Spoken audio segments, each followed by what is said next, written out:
What's the best way you've seen someone rebel against school rules? My friend Marcus found the most brilliant loophole when our principal banned distracting hairstyles after kids started coming to school with wild colors and cuts.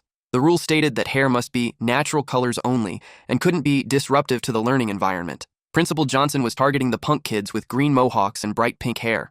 Marcus had been growing his hair out for 2 years to donate to cancer patients, but the new rule meant he'd have to cut it or face suspension. That's when Marcus discovered something interesting in the student handbook. The hair policy specifically said natural colors, but didn't define what that meant.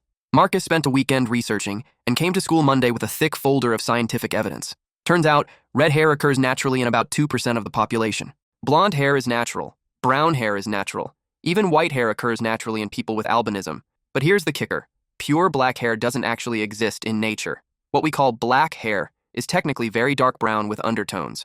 Marcus had dyed his long brown hair jet black over the weekend, then walked straight to the principal's office with his research.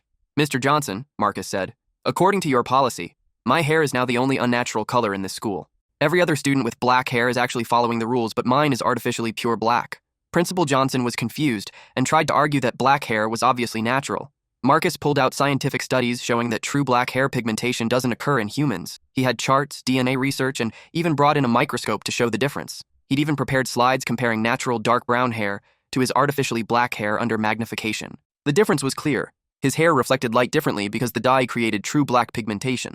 "So, either you have to suspend me for having the only truly unnatural hair color," Marcus continued, "or you have to admit your policy is scientifically impossible to enforce." The principal called Marcus's parents, expecting them to be upset.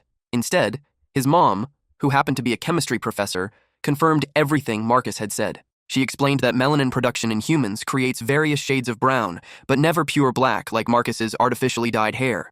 Principal Johnson tried to argue that Marcus was being a smart aleck, but Marcus had anticipated this. He pulled out the school's own science textbooks that supported his claims. "I'm just applying what we learned in AP biology," Marcus said innocently. "Isn't that what education is supposed to encourage?"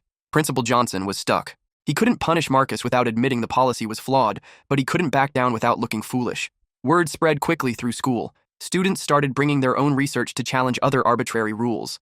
The dress code committee was flooded with scientific papers about fabric composition and color theory. Marcus offered a solution.